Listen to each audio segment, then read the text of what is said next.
Will Disney's most recent live-action remake, The Little Mermaid, sink or swim? Will it flop like a fish?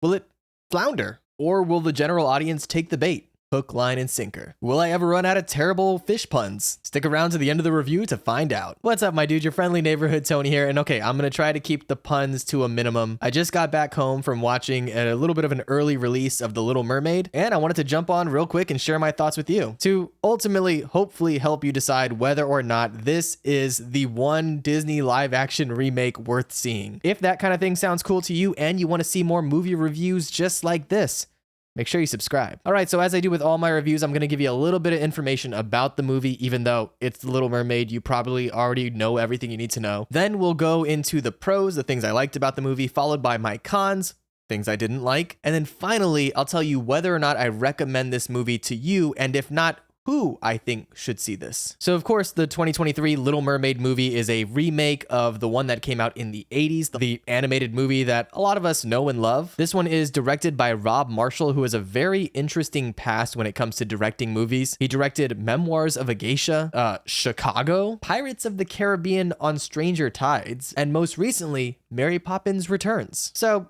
I guess a little hit and miss with some of the movies he's directed. You also have a couple of producers on this movie, Lin-Manuel Miranda, Mark Platt, and John DeLuca, so you know there's going to be some serious musical numbers in this movie. And of course, it's starring Halle Bailey, not to be confused with Halle Berry as Ariel. You have Jonah Hauer-King playing Prince Eric, as well as Daveed Diggs, Awkwafina, Melissa McCarthy, Jacob Tremblay, Javier Bardem, a pretty phenomenal cast if you ask me. And as a remake of the original animated movie, we're following the same story. Ariel, who is the daughter of King Triton, who is the king over the seven seas, has decided that she is tired of being a mermaid and wants to go and explore the human world on land. And there, maybe she'll fall in love. The same story that we're all used to. And that's where I want to start with some of my pros. I think this movie did a really good job of sticking to the original story. In addition to that, it even covers up some of the kind of plot holes and logic holes in the original movie. You know, if you go back and watch the animated Little Mermaid, you might definitely leave that movie thinking that there were some choices made that are very questionable. And this movie does spend a fair bit of time trying to help explain or at least better rationalize why the characters do what they do. And I appreciated that. And although the beginning of the movie starts off a little maybe slower than I would have liked, once Ariel hits land, the movie really finds its footing. And speaking of Ariel, Halle Bailey is phenomenal as Ariel in this movie. Her voice is angelic, and her facial acting, as you know in the movie, there's a period of time where Ariel loses her voice, and so she has to only communicate through her facial expressions. I think Halle Bailey did a fantastic job there as well. She's very emotive, and she also has, and I mean this in the nicest way possible, an almost alien look to her facial features. She has these really big, spaced apart eyes and just a very interesting facial structure. And because of that, one, she's beautiful, but also you kind of believe that she could be this fantasy creature. I honestly don't know off the top of my head who could have possibly played Ariel better than she did. I'm sure there's probably some unknown actresses out there that would have done a great job, but would they have done better than Halle Bailey? I don't think so. I don't think it gets much better than her performance in this movie. But Halle Bailey was not the only shining star in this ocean night sky. You also have Melissa McCarthy, who I was very pleased to see did a very good job in this movie. You know, I like Melissa McCarthy from back in the day in Gilmore Girls, playing Suki. She was one of my favorite characters in that show, but a lot of her movies have been kind of misses for me. But I think she did a phenomenal job playing Ursula.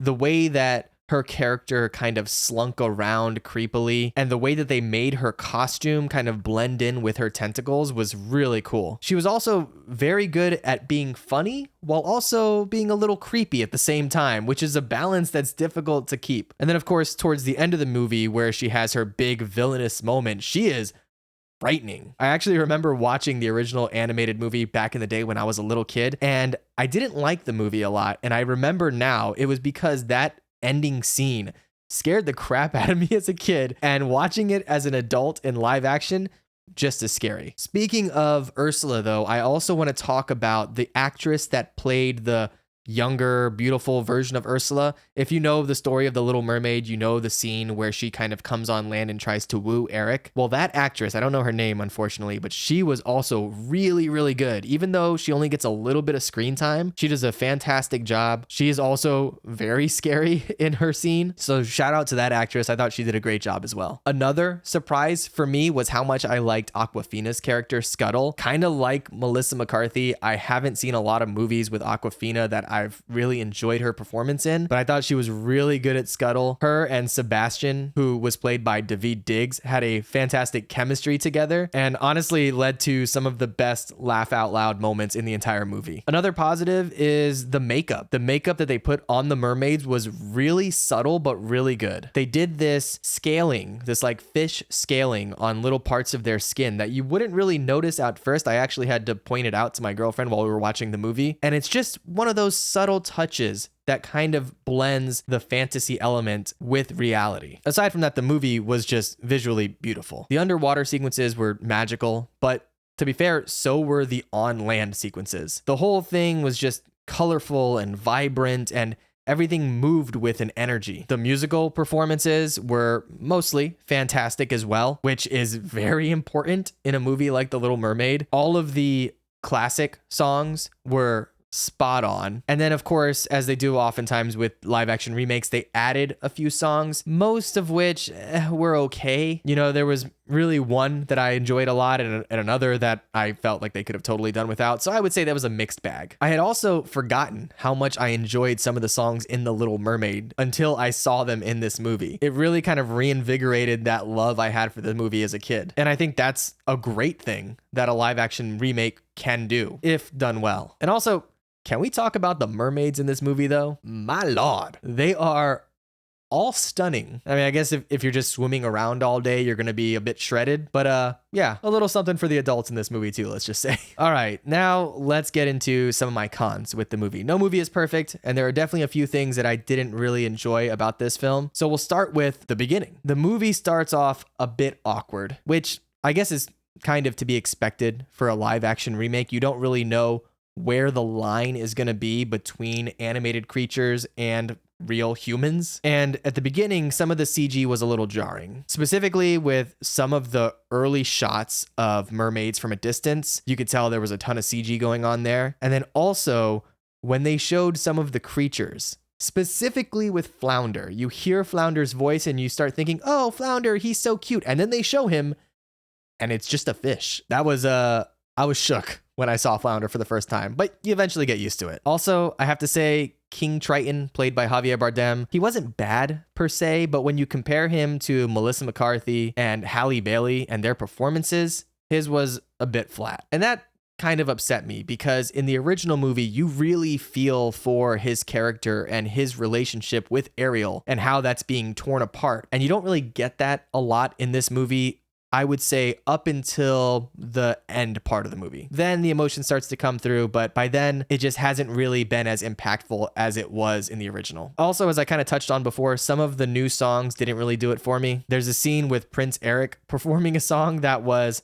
not good, let's just say. I don't want to be too mean, but I could have done without it. Aside from that, the movie definitely feels a bit long. It is long. It's almost an hour longer than the original. And although I understand that they needed to make the movie a bit longer to fill in some of the gaps in the animated film and to explain some of the story arcs, I did feel that there was a fair bit that they could have just cut. And I did find myself checking my watch at a certain point in the movie, only to be very surprised that there was still about an hour left. So yeah, it's a lengthy one for sure. And you notice it. But aside from that, I thought this was very well done. I think this is probably the best Disney live action remake that we've gotten. And I know that's not saying a ton because most of the live action remakes haven't been that good, but this movie does a fantastic job of fleshing out Ariel and Eric's relationship more so than the original did. And I think unless you already have decided you're not going to like this movie, if you give this a real chance, I think you're going to get a lot of enjoyment out of this film. Kids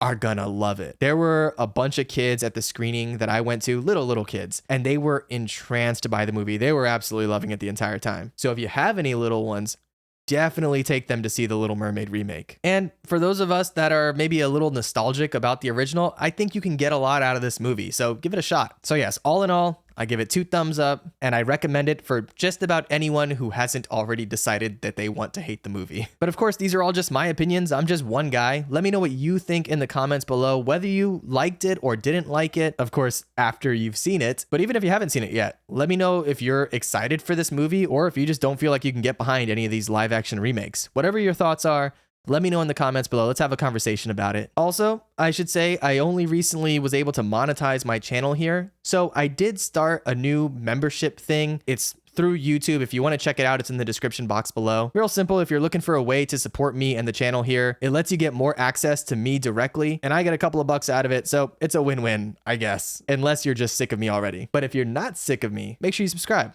All right, I'll catch you in the next one. Be good.